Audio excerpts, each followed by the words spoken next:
Man, there was nothing else like Capcom fighters in the 90s. In the era before anime completely invaded Western culture, folks like me were left with the drip feed of Eastern imports, including video games. But while other companies were making the jump to the third dimension, and even Capcom single-player games like Resident Evil were the cutting edge of console graphics, their fighting games stayed in the tried and true 2 dimensions. Try saying that 3 times fast. And you can relive this era in the new Capcom Fighting Collection 2, which includes early 3D efforts like Plasma Sword Nightmare of Bilstein and Project Justice. But these are sequels to games that remain unavailable. And outside of a PlayStation Network port, the prequel to Project Justice, Rival Schools, is still stuck on the original PlayStation, which is why this week I'm going to sing the praises of this underrated masterpiece and ask, have you heard of Rival Schools? One of the great game directors of Japan, Hideaki Itsuno began his legendary career at Capcom under less than ideal circumstances. He had come up with a great idea for a new fighting game, where combatants from all around the world would fight to see who's the strongest. The rest of his colleagues recognized it could function as a storyline, but there was only one problem. It was identical to every other fighting game, including their own Street Fighter. Itsuno thought the technological goals alone would muster up some enthusiasm. His previous work on Capcom's first 3D fighter, Star Gladiator Episode 1 Final Crusade, would be refined to double the frame rate, making the action much more legible and allowing players to further engage with the mechanics. And yes, before anyone asks, they really made a game called Star Gladiator Episode 1 Final Crusade. Capcom likes to have fun. Itsuno returned to the drawing board, shrinking his concept from a worldwide contest down to a group of high school students in his home country of Japan. And personally speaking, I think this is one of the most ingenious and audacious ideas ever pitched. Much like how Pokemon centers around a world where bug collecting is somehow a profession, Rival Schools would be a world where students and teachers could settle their arguments with team-based pugilism. Now obviously this is a terrible idea in real life, where even one kick could earn you some jail time. But in the fantasy world of Rival Schools, may the best student win.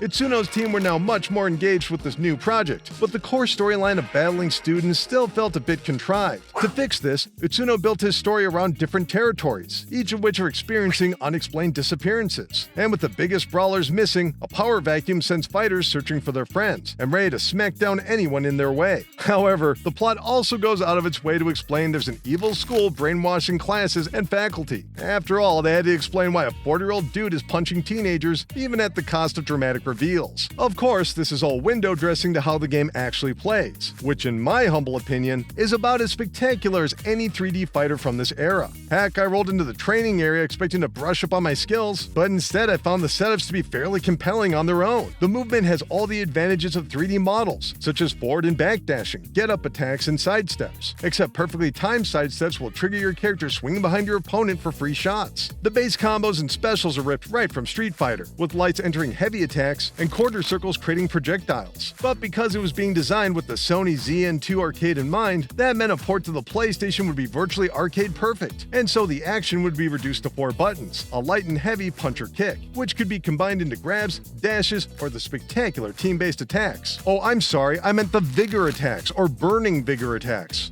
Yeah, I think we'll keep calling those specials. But this results in a game that perfectly merged all the best fighting games of its era. It had the killer 3D action of Tekken, the traditional combos and specials of Street Fighter, and the extreme air jumps and cross-ups of the new Versus sub-series. And even if you couldn't freely tag mid-match, you could change team members between rounds. And best of all, call them in for support once your special meter hits 2. These team-ups are some of the most absurdly wonderful attacks I've ever seen in a fighting game. Where else are you gonna volley an opponent into a home run to the stomach, or receive a back rub for health buffs or meter? And one of my personal favorites, Diago absorbing a few cheap shots before backhanding his opponent into oblivion. It's just awesome. Now the plot is centered on different schools, represented by groups of 3, but really they serve as different cliques. We've got the sporty kids, the rule breakers, the exchange students, from America of course, a few teachers, the protagonist group, and Sakura from Street Fighter Alpha, who functions pretty much identically to her 2D counterpart. This made the game far more appealing to new players. While most games gave you a group of random martial artists, Rival Schools fit the archetype of soccer players, brawling bullies, and honor roll students throwing down. It was a strange but accessible fantasy, and button mashers could have just as much fun as perfectionists. If that wasn't enough, the PlayStation version included entire adventure modes, mini-games, and character creation. Sadly, we here in the West didn't get all of that content, but we still got Rival Schools on 2 discs, which I still don't understand. The second disc is called Evolution, but you only get the mini-games and the arcade mode without the cutscenes. I can understand Capcom not wanting to translate all that extra work, but why spend the extra funds to make an extra disc? Oh well, at least they include the doctor's office where you can set your controller to vibrate for a massage. Ah, how relaxing. What made Rival Schools so exciting was its general vibrant energy. Every song, every stage, every character is crackling with personality. Heck, I love the loading screens that give unique character profiles. I mean, just look at this. It implied the developers were just as much of a fan of this game as the players were. Capcom went so far as to commission additional animated cutscenes showing the cast as a bunch of actors, and all of their embarrassing outtakes during production. It felt like Rival Schools would be Capcom's answer to the 3D generation,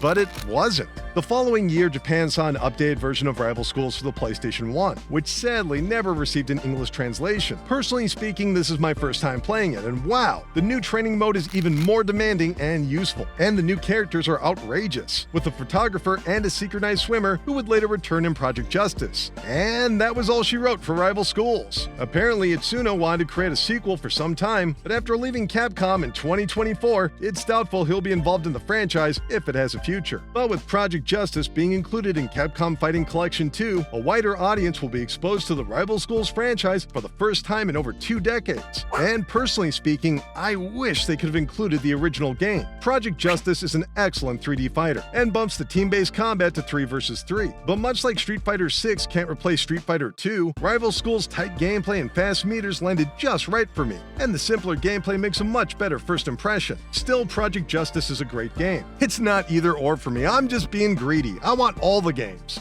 but I will take what I can get, and hope that someday in the future, we'll see a port of the Japanese version of Rival Schools with a complete English translation. Ooh, an online play, that would be amazing. Come on, Capcom, make it happen. Anyway, that's gonna do it for this video. Let's chat back in the comments. Who's your main? I've got Shoma and Roberto, because Shoma's got a bat, and Roberto can volley kick opponents in combos. Let me know in the comments below. Keep clicking around here at Game Rant, and I'll see you next time. Thanks, everybody.